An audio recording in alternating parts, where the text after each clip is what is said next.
Welcome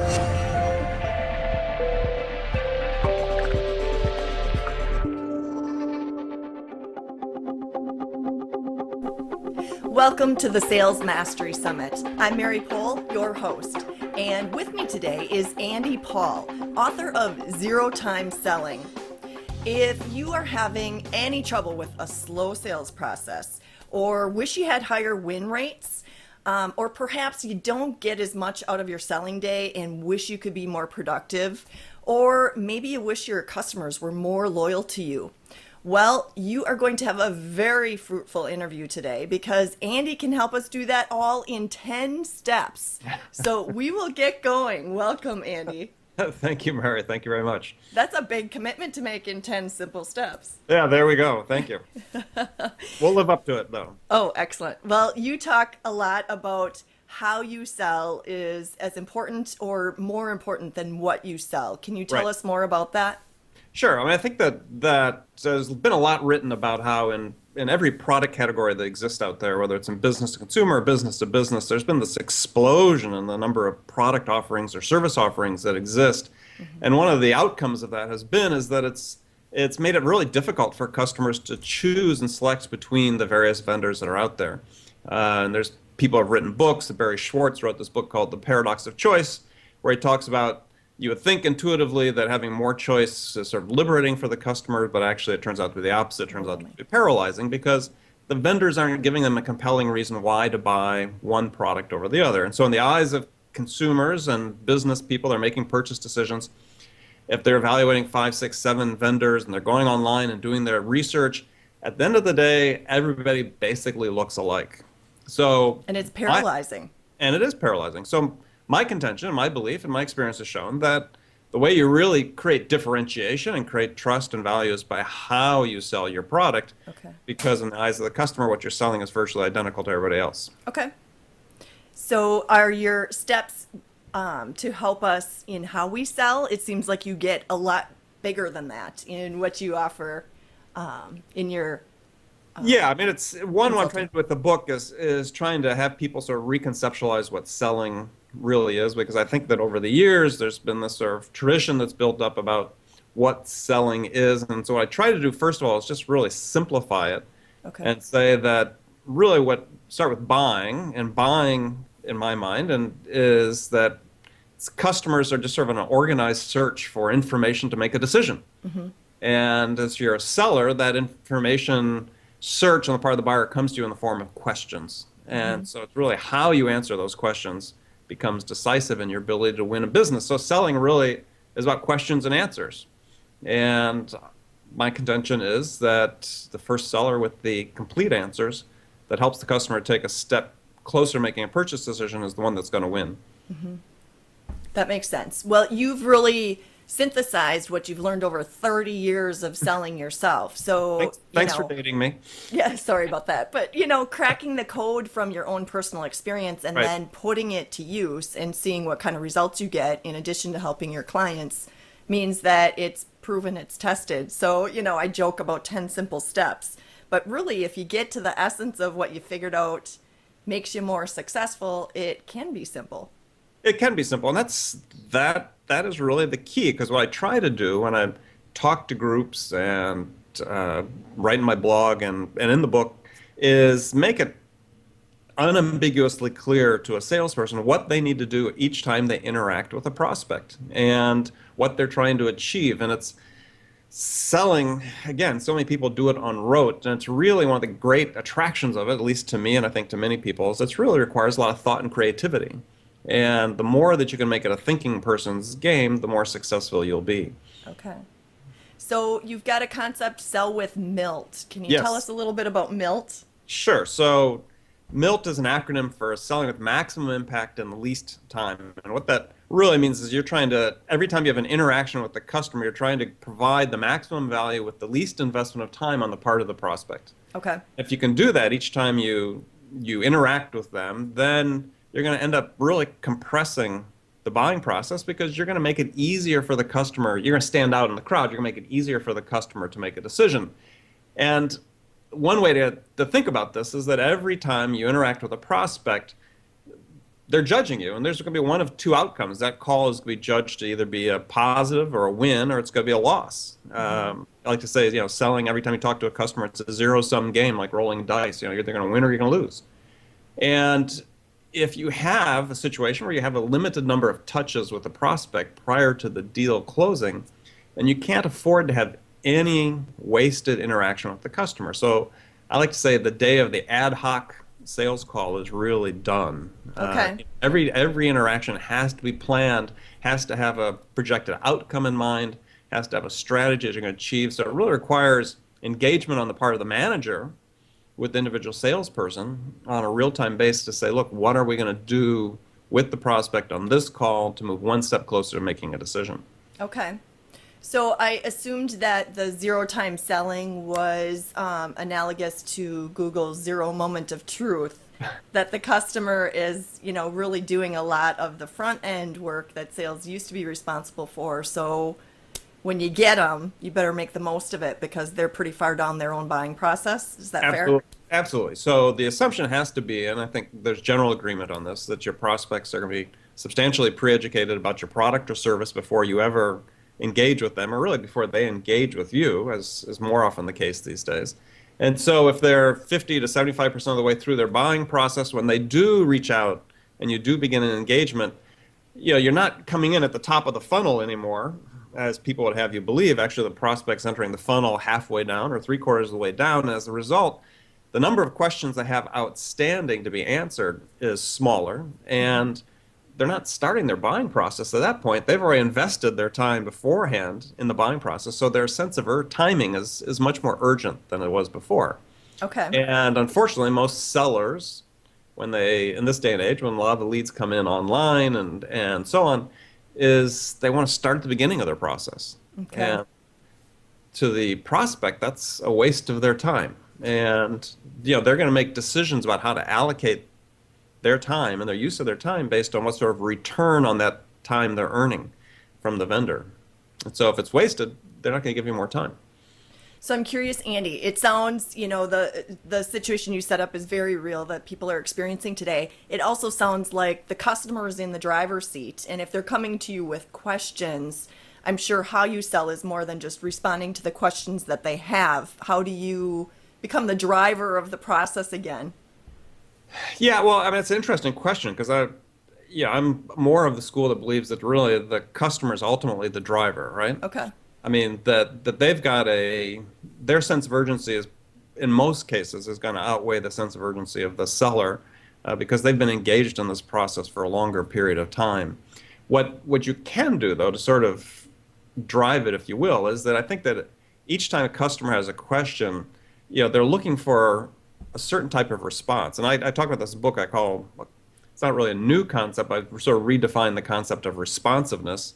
And oftentimes people think, well, geez, if a customer contacts me and I get back to them quickly, I'm being responsive. But if you don't provide them anything of value that helps them move one step closer to making a decision when you're interacting with them, then that was a wasted call and that was a waste of the customer's time. So responsiveness is providing complete answers or complete information to the customer in the least amount of time possible. So information content provided with speed.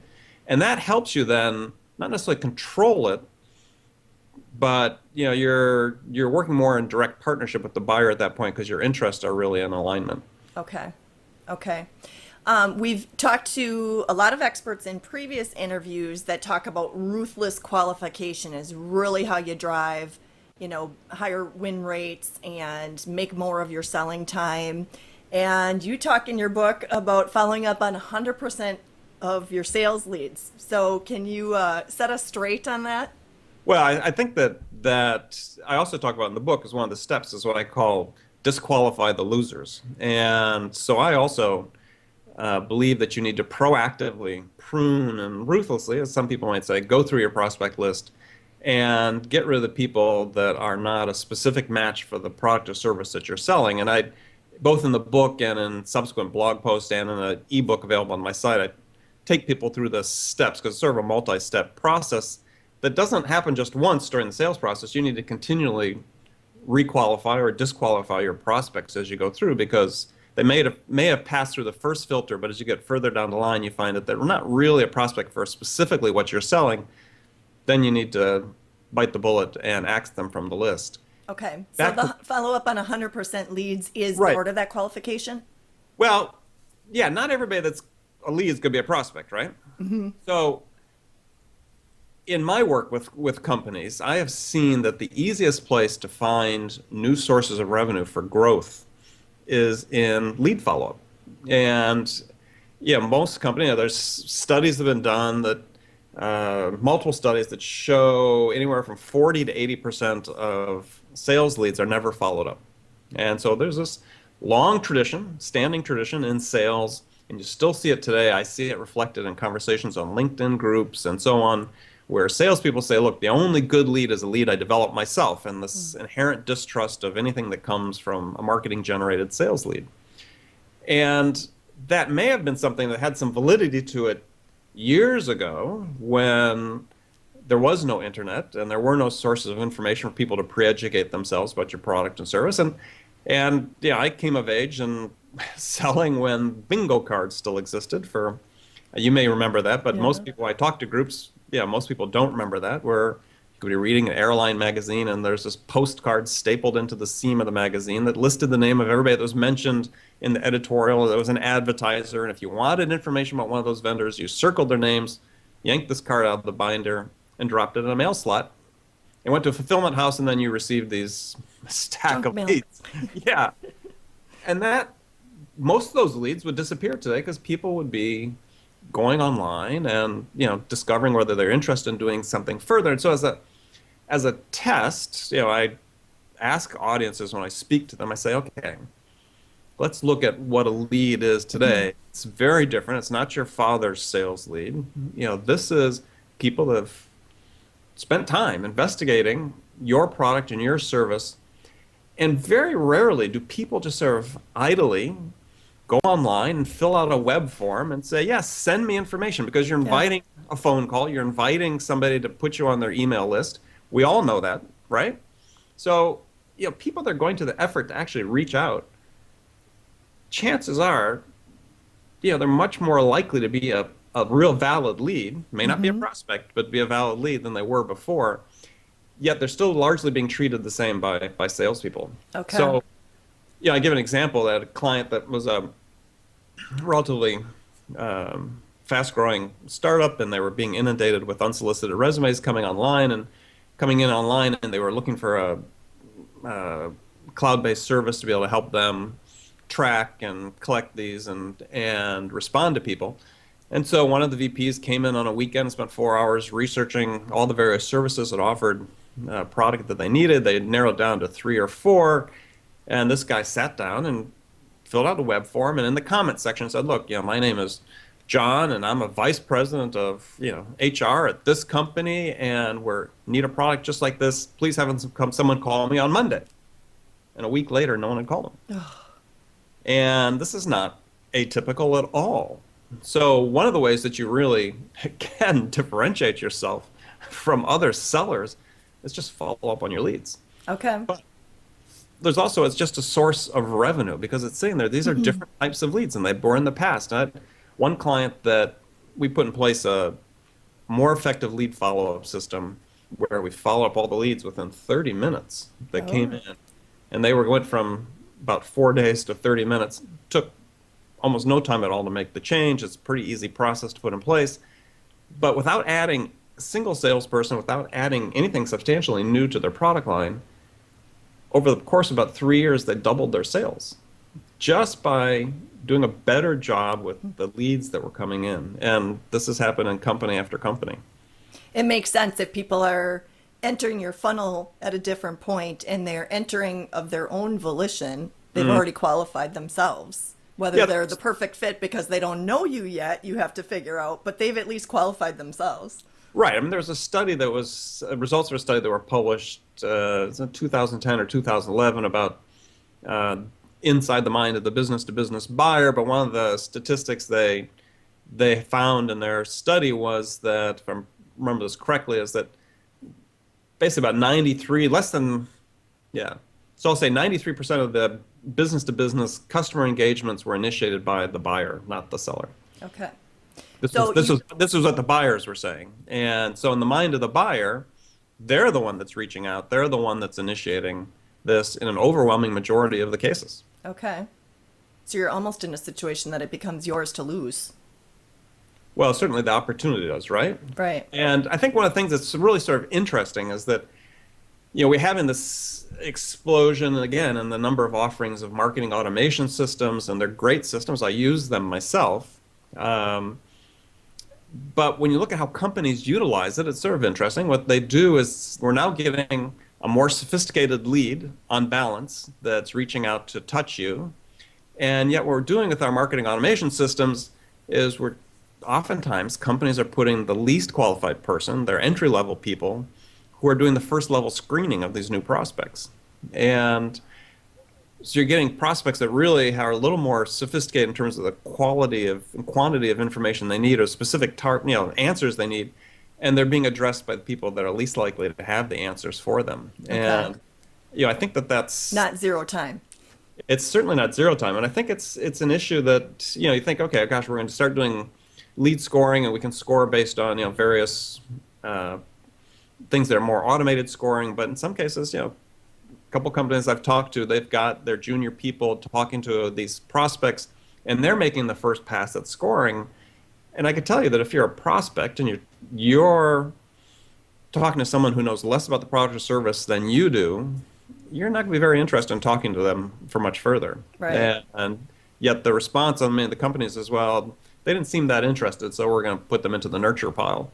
And it's like, guys. And where's the experience behind that judgment? That's right. It's just the opposite. These people are actually a little further along, and you need to have a more nuanced view of what they are really looking for and whether they're fit for what you're selling. So Andy, I know you advocate using your CRM system, and that goes against a lot of sales reps' pursuit of more productivity. So how can people make the most of it, and how does it plug into a zero-time selling initiative?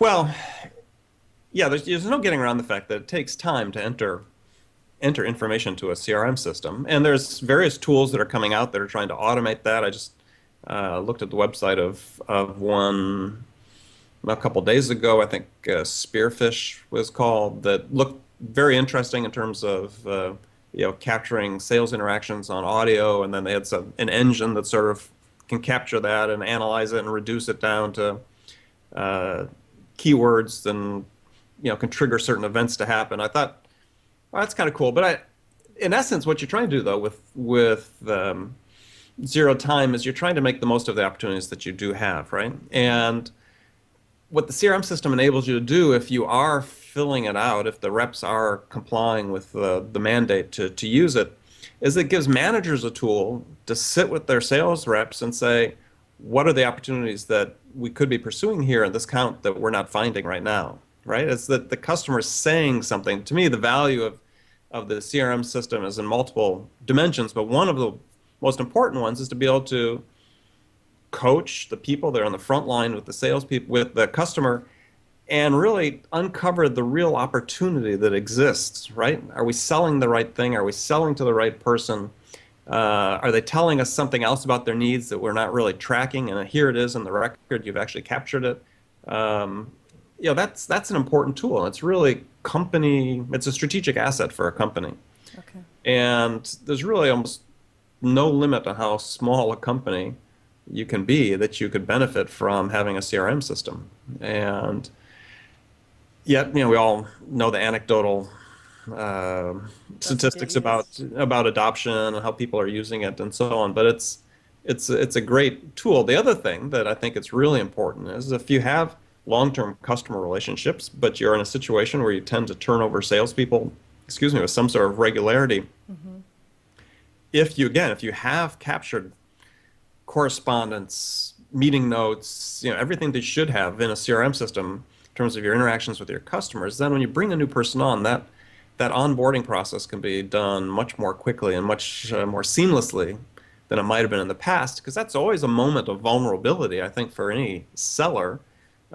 talking about the company now, is that you've got an important customer relationship and a key salesperson leaves, moves on to a competitor, or just leaves and the competitor spot an opportunity, you're kind of vulnerable then. And so the CRM system can really help make that transition much more smooth. Well, and that seems to plug into your MILT concept too, because the customer doesn't want to have to educate the new sales rep. So, Exactly. how much can you do without the customer having to be the one to fill the knowledge gaps? Exactly. Exactly. That makes sense. So, you also talk about selling low. Mm. Now, we know about price negotiation, and that isn't our objective. So, what do you mean by selling low? Well, I think that there's been this unhealthy infatuation with selling to the C-suite that exists, and it's not. It still exists. It's not past tense, and you can hardly go a day without reading some author write something about this. And what I like to say is that you really need to understand whether your product is a strategic product for your customer or a tactical product. And if you look at a typical company and the things that they procure, and I give the example in a blog post of a $100 million company, they may procure tens of thousands of different items during the course of a year, of which probably less than 1% would be considered really strategic to the business. And so as products rise, and I give a tool in my book, a little graphing tool for people to sort of understand how their product fits on the strategic scale. As your product becomes more strategic, then yeah, you're going to end up calling higher in the company, right? But for the vast, vast majority of products, they don't require C-suite approval. You don't want the C-suite engaged in that decision because it's just going to slow it up. I like to give an example of a company I worked for where uh, we were trying to buy a research report inside for the market we're trying to enter, and I was just going to sign off on the PO, and one of the other VPs said, no, we need to get the CEO to sign off on this. And I said, no, I don't think we need to get the CEO to sign off on this. And he insisted, so we walk into the CEO's office, and the first thing he says, well, why are you coming to me?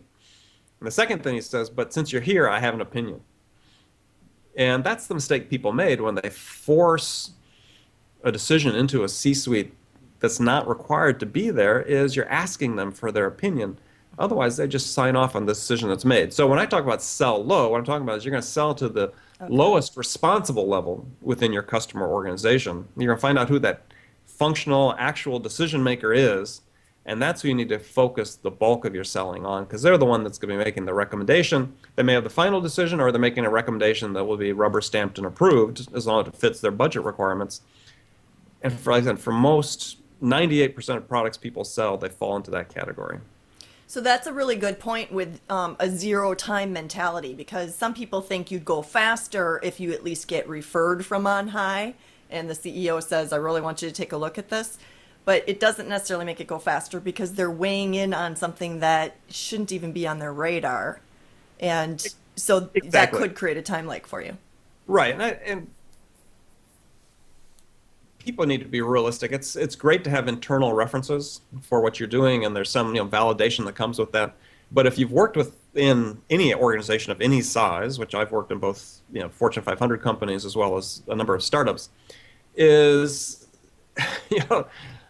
people just don't hop to it when a CEO says, yeah, I want you to take a look at this, right? I mean, okay, I'll take a look at it, and they'll put it in their pile, and they're going to get to it. You still have to go through the work of actually showing that person that you're providing the value that's the best solution for them, that's provide the value that they need. And absent that, you're just not going to get the deal. Makes sense. Makes sense. You also talk about starting small. Yeah. Well, and I think that's really crucial. Salespeople like big deals, right? But Make the most, that's how you drive up productivity. You get bigger deals. Activity, right. But especially if you're a small company or a small and mid-sized company and you're trying to break into a bigger account, you need to build that level of trust that you're a worthy partner to them. And the way to do that, and too often companies that I work with are trying to swing for the fences without sort of taking that intermediate step of proving their bona fides, if you will. And so that's why I recommend that anytime you have a new engagement with a customer, is that if you can mitigate their risk, take some of the risk away from their decision making, you're going to make it easier for them to select you. And by the same token, you're mitigating your own execution risk by starting with a smaller project. And chances are you're going to get started on a better foot with the prospect or the customer at that point than you would if you tried to do something really big. And I give the example of I had a customer that get approached for an RFP from a client that was for about $1 million, and it was 10 $100,000 systems basically, and there was no way that my client could credibly say, yeah, we can support that $1 million installation. It was equal to 20% of their revenues at the time. But it was very credible for them to say, look, let's start with one and see how we do. And we're going to take the risk out of for you on two dimensions. One, your risk of choosing us, and two, our risk of execution. And if we do that well, then we'll go to the second one. Mm-hmm. Client thought that was fantastic, right? There was much lower risk for the decision maker. And obviously your decision makers are always concerned about their own careers, right? And their own career trajectory for making a bad decision. So this was an ideal decision. And from a competitive standpoint, it was great for my client because as a smaller company, that was a nice size order for them. And they were competing against some bigger vendors that when the customer said, I think we're going to start with this $100,000 thing, they weren't as interested. Right. Size. So I love that strategy because it does wipe out competitors that only want the big deal. And absolutely. like you said, it takes away the risk. I've had the same experience in a previous business where we were going after a government contract and it was, closed bidding process. And so, you hope you've got a competitive price, but we actually had the highest price and won the deal because we had a track record of service reliability. Right. And that was a key criteria for them. And we had already proven it. Right. Whereas the other ones hadn't been in there to prove it yet. So they offered a better price thinking that would get them in. But, lowest risk is really what people are trying to buy. That's what they're going for. And in the case of my client, they ultimately ended up getting the $1 million worth of business, but it was just over a more extended period of time. Mm-hmm. And it's a great way for smaller companies.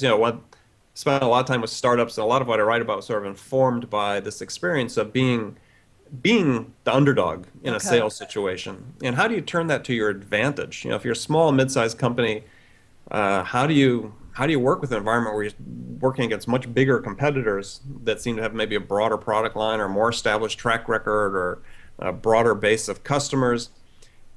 And that's one of the tactics and strategies that you use to work around that is to right size the deal so it fits you.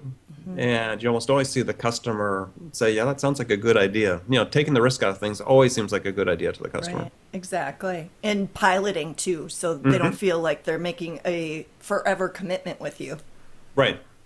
Yep. It's as you said, it's like a pilot. It's like a way to trial. So in zero-time selling, the focus of the zero time is really for the customer. And yet you also promise greater productivity for the sales rep on top of do everything now and, make sure you've got the answer right when you need it. So that seems like it could get a little stressful for people. So can you clarify that for us? Right. So part of what I believe is and this is sort of controversial when I talk about it, but this is happening already. So it's in process, but the era of the generalist in selling is on the wane. Where sales has always been sort of the refuge of people like myself that majored in history in college and had no other discernible skills. What were we going to do but go into sales? And the world has become a much more technical place. More of the systems and technology, has been embedded in ways in our world that we'd never imagined 20, 30 years ago. And more of the products that are being sold are fairly specialized, require some sort of specialized knowledge. I mean, especially if the salesperson is going to know more about it than the customer, which to me is the minimum bar that you need to pass. Mm-hmm. And as a consequence, companies I work with, as we work on how can we get the right knowledge resources closest to the customer. In the book, I talk about selling with the sharp end of the stick, which is the sharp end being the people that have the deepest and best product knowledge and industry expertise that can be responsive to the customer when they have these questions. Because again, we talked about it a little up front, but there's been studies that have shown this, that the way customers decide to, they're overwhelmed with information, as we all are in this information age, and the way that People decide how they're going to allocate slices of their time is based on the ROI they get on the time they invest. And so if you are a seller that provides a good return to the customer on the time they've invested in you, then they're going to reward you with more time to continue to sell to them. If you don't, you're not going to get more time to continue to sell to them. And so what are the things you need to do to earn more time? What's the value you need to provide to the customer, your prospect, in order to earn more time? And I believe that the answer is you need to be able to provide them that data and information they're looking at to make an informed purchase decision with the least investment of their time possible. I mean, no one sets out to spend 6 months to make a decision on a product or service that they could make in a month if they were given the information they needed in order to make a good, informed purchase decision. Right. But as sellers, in the main, we tend to think that, geez, things are going to take we have this inherent tradition that we think things need to take a certain period of time. They need to take a certain length of time. And customers don't think that. Right. Customers, if you have something on your to-do list, which is I have responsibility for making a purchase decision and evaluating and making a purchase decision on this type of product, what do you want to do? Check it off. You want to check that off, exactly. Well, and I think too about the first impression you're making. If you've got the junior salesperson or your intern as the first impression for your company versus your most knowledgeable person that's going to knock their socks off and wow them with how helpful and what a great advisor you are. I mean, that's a big difference. Well, it's a big part of what I talk about is what I call first perception selling. And perception, we all know the phrase, perception is reality, right? So if in the mind of the buyer, that first perception they have of you is someone that really can't help them get to where they want to be in terms of making a good purchase decision, you're fighting for second place from that moment forward. And there was a study that was released last year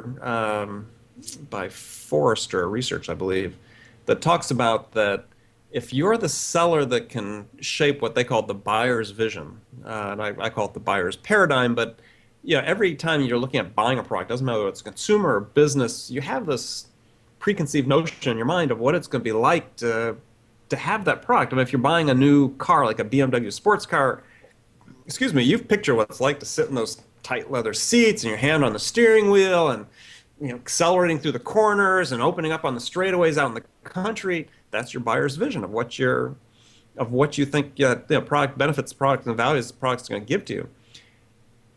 If you're the seller that can shape that buyer's vision, according to the study from Forrester, then your odds of winning a deal stand at 65%. Now that's huge. Where do you get those odds? Anywhere. And so there's an incredible first mover advantage in sales. This is not this is real, right? As if you can be the first one in with the information and data they need to help shape that buyer's vision, then what you're doing is you're eliminating their incentive to go talk to other vendors. Right. Because most people in the world, there's Nobel Prize winning economist Herbert Simon and others that came up with this concept of two specific buyer types. I don't know if you're familiar with that. One's called the satisficer, one's called the maximizer. And a satisficer is a decision maker who does basically just enough to sort of meet their requirements. They're people that make the good enough decision. They decide that it's not worth the incremental return I'm going to get from spending more time on this doesn't justify spending the additional time on making the decision. And my experience has shown is that most customers fall into that category, being a satisficer. And then the other category is called maximizers. And maximizers are people that won't make decision until they've looked at every single option that exists and in order to make a decision. Now, what the research has shown is, ironically, is that the maximizers do end up making better decisions, but they tend to be less satisfied with the decisions they made because they always think there's something they overlooked. Right. That could have been better. Yeah. But the good news is that I think most of the customers, certainly in my experience in 30 plus years, of most of the customers I dealt with are people who are perfectly prepared to make the good enough decision, has to also meet their requirements, has to provide the value they need. But if you give them an incentive and a reason why not to continue talking to 2, 3, or 4 other vendors, that's value to them, right? If they can spend less time dealing with you or dealing on this to-do item, then that's time they can spend on other projects in which they Exactly. can earn additional return. So that really aligns with what they want. So you have to get the right selling resources in place in order to help the customer make better, quicker, faster decisions. That makes sense. Well, Andy, obviously people can go to your book to get more on the 10 steps they can help to get all of these fabulous results. Where else can they go if they want to dive deeper with you? Well, to my website and my blog. So Okay. website's zerotimeselling.com, Okay. and the blog is zerotimeselling.com slash Slash blog. blog. Okay. And they can always email me at andy@zerotimeselling.com or call me, Okay. 619-980-4002. Okay. Fabulous. So when you think of all of the clients that you've really helped with adopt a zero time selling mindset, what are some of your favorite examples? Well, one example is a client that I had where the CEO is an serial entrepreneur, was sort of on his third company, and he was a very self-aware guy. I mean, he made it a practice of bringing in outside resources on a fairly regular basis to look at what he was doing to see how he could improve. And he had found my website and hired me to come in and look, because sales are sort of flat, and so he wasn't accustomed to that. So I went in and spent a couple days doing a deep dive. Actually ended up being engaged with him for off and on for a course of several years. But one of the key problems with his company initially is they weren't following up their sales leads.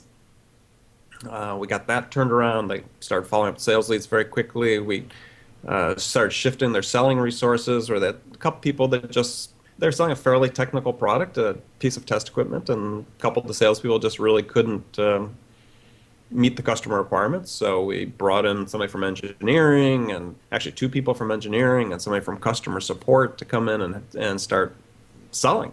And it's primarily an inside sales model, though we Okay. changed it more to sort of a hybrid because they started working on bigger and bigger deals, and it required going out and seeing the customer face to face. But average sales price about $25,000 on typical sale, and it ranged up to 150,000 on some of the bigger ones. For them, it's really started at the top, right? The CEO was absolutely committed to putting in place the processes and the metrics to ensure that they were selling in zero time. So, how long did it take to follow up on a lead? How long was the expectation for, turning around a proposal? If you're talking to a customer, they wanted to see a demonstration. One of the things we talked about is in tactic we use with the salespeople. If they'd be on the phone with a customer and a customer wanted to see a demonstration of their system, which they could do online, the customer say, could we schedule a demo? We always train the salespeople to say, no, we're going to do it now. And, we're just not going to let you off the phone. And they would do an online demo at that point. There was an example I like to give in my talk where a salesperson came into my office one day when I was there and said, look, we just got this email from, I'll call the company ABC Widgets, from ABC Widgets, and they are the largest customer of our biggest competitor. And we've gotten these before because they have this requirement to get two bids, a minimum of two bids on every procurement. What should I do? I said, well, call them. And we had a 30-minute follow-up rule. I said, you've got 15 minutes to call them. Call them. And so I called the guy. Well, his name Larry, and Larry was very upfront and said, look, I just want to be honest with you, we have this requirement to source multiple bids, and chances are we're going to stick with our incumbent vendor. And Steve said, that's fine, but tell me what's changed in your business where you're looking for a new system? Sort of classic trigger point question. Right. And they engaged in a conversation, and after about 20 minutes, the guy said, wow, I didn't realize you guys could do all these things. Could I get a demo? And the sales guy said, no, we'll do it right now. And they did a demo. So after about 45 minutes, Larry said, well, geez, I guess I'd like to see a demo. Or, I'd like to get a hands on a unit. And again, our process there was somebody wanted us to get a trial unit. We'll send them a trial unit because A, they never came back. And B, we shipped it overnight. And so Steve said, yeah, I'll have it there at 10:30 tomorrow morning, and at 11, I'm going to have Ryan, my support guy, call you and see if you have any questions. So within 24 hours, this customer not only had all of his questions answered, he had seen a demo, he had a unit in his hand, and the incumbent, like most vendors, hadn't even replied to them yet. It took them 3 days to reply, after which they'd already had this trial unit from my client. They got the order. My client got the order. They got their nose under the tent, if you will, led to many more orders. But it was that first perception on the part of the buyer that not only was the product capable, but he was dealing with people that were responsive. And his comments after the fact was, geez, I just knew that you're going to be good to work with just based on how you responded to me up front. Mm-hmm. That's part of that first perception is people are making judgments. It's similar to the way social scientists have measured the impact of when people are searching for romantic partners and they meet somebody, they pretty much make a decision within a matter of seconds. Yeah. Right? Or is that the one or is that not the one? And customers no different. You've got that first impact. It could be 30 seconds, could be a minute, maybe a couple of minutes, but they're going to make a judgment based on that. And it's going to be fairly accurate in terms of their reflection of how they think it's going to be to do business with you in the long term. And you've just driven home. Please, viewers, don't let your interns be the first impression for your company. Yeah, exactly. Yeah. I mean, you just have to, it works on so many levels, right? That you're creating these first perceptions. And one of the things that drives me crazy is, I went into a client one day and they sent all the calls that came in looking for sales. First of all, they only used an auto attendant, which is, I hate that. You should always have a live person answering your phones. Mm-hmm. You should always have a live person available to talk to a customer or prospect when they call in.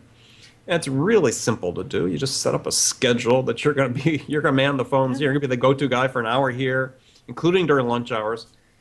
But I go to one client and they had auto attendant and they shifted all the phone calls to us. They thought they were great. They had a sales voicemail box. They never checked it. Oh. They never checked it. And, that's so typical. So you find a lot of low-hanging fruit in your work. It sounds like. Well, yeah. I can go in and I can paying attention. Yeah, it's just paying attention to so many little things. So I like to say about zero-time selling is it doesn't really matter what sales system you're currently using. You could be there's lots of great sales systems out there. But what I find is that it doesn't matter what sales methodology people are using, often not paying attention to some of these basics. Yeah. Basics are the things that kill your productivity. And it's like lead follow-up. I have an acid test when I go into a new client as I hand a blank sheet of paper to a CEO and I tell them, all right, draw for me what happens to a lead from the time you receive it to the time it gets into the hands of the salesperson who's going to follow it up. And none of them can do it accurately.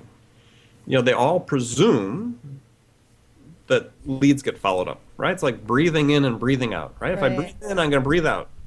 If I get a lead, we're going to follow up. And they're always stunned to find out that it's not happening. Yeah. On my website, I have a free assessment tool that people can take, 25 questions, just gives sort of a snapshot of their effectiveness of their current sales processes. And I've had hundreds of companies have taken it to date.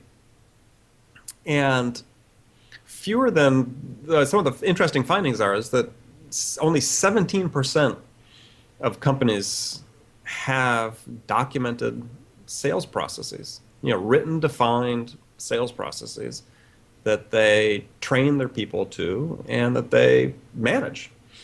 And I'm always sort of stunned by that. And yet, further on, I sort of set a little bit of a trap in this, is that because then people go on and they have to answer questions about how quickly they follow up on leads, and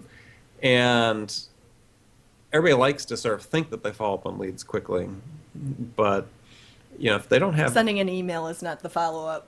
Right, but if they don't have well-defined sales processes, it's not happening, right? If you're not managing it, if you're not measuring it, it just isn't happening. Things don't happen on their own, and that's one of the key lessons about compressing selling cycles, compressing buying cycles.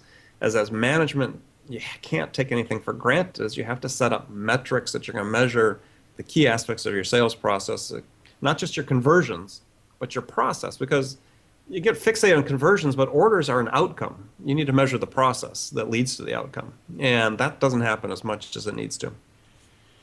So I usually ask as you start working with clients, what do you see are the biggest barriers for them really adopting the zero time selling mindset? Well, I think the biggest barrier usually is just you have to get commitment from the top.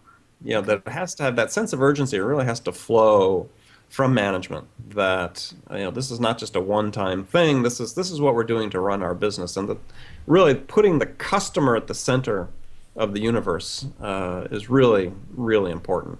Okay. Yeah, I talk about service a lot, and I have one of the 10 steps I call provide unconditional support.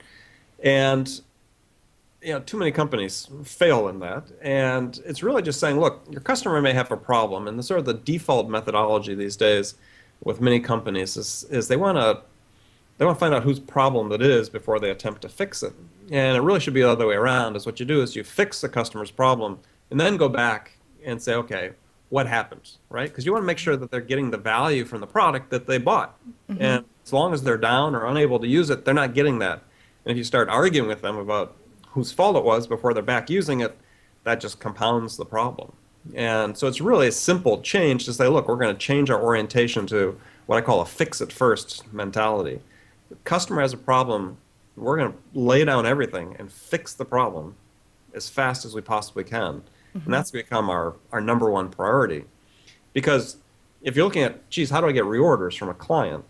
The most decisive thing in the mind of the customer is what was the experience working with you, not what does your product do. So anything you do after the order is more decisive in the mind of the customer to getting that second order than anything you can say. Mm-hmm. It's what you do, not what you say. Exactly. And so, service has a big role to play because, most companies, a pretty substantial fraction of business comes from repeat business.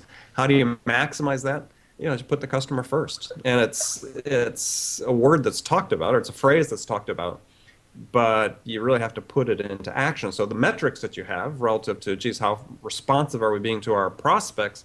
You have to have similar metrics for your support. How fast are we responding? How fast are we resolving the problems and getting the customer back up? And then you have to survey your customers with some sort of frequency. And it's again, I'm always sort of amazed that we have all these really easy to use tools that have come about because of this, the rise of the internet, to be able to reach out and touch your customers and really assess in a meaningful way what they think about the job you're doing for them. Mm-hmm. And if you're not doing that at least once a year, then you're really missing a bet in terms of how you can really improve your sales productivity in a very meaningful way. Mm-hmm. Makes sense. Well, I was thinking in terms of unconditional support, even if you've got experienced people touching every lead, if you disqualify them, you could lead them to what they really need to help and be Santa Claus from Miracle on 34th Street. You're going to, make such an impression even with people you don't do business with. Absolutely. You look like a hero. Right. And that's one of the things that I talk about when I'm giving live presentations is invariably that question comes up about, geez, not all of the leads are prospects. I said, that's right. They're not all prospects. But I can't begin to tell people how much business I've gotten over the years by basically asking leads for referrals, mm-hmm. right? I've spent a few minutes with you. We've invested a few minutes together. You sort of understand what we do. I understand this isn't a fit for you, but do you know somebody mm-hmm. who this might be a fit for? And usually I ask for a specific, do you know one company that you could refer me to? And over the years, I've gotten tons of business off of doing that. So, leads, even if they're not prospects, they're still a valuable asset that you can mine once you've invested a little time with them. Yeah, exactly. Well, thank you so much, Andy, for helping us really simplify what it takes to drive our productivity, our speed through our sales process, and really engage customers in zero time. Well, thank you very much. I really enjoyed it. I appreciate it. And thank you to our viewers for tuning in and investing in your own success. The Sales Mastery Summit is here to help you never stop learning from the best. Take care.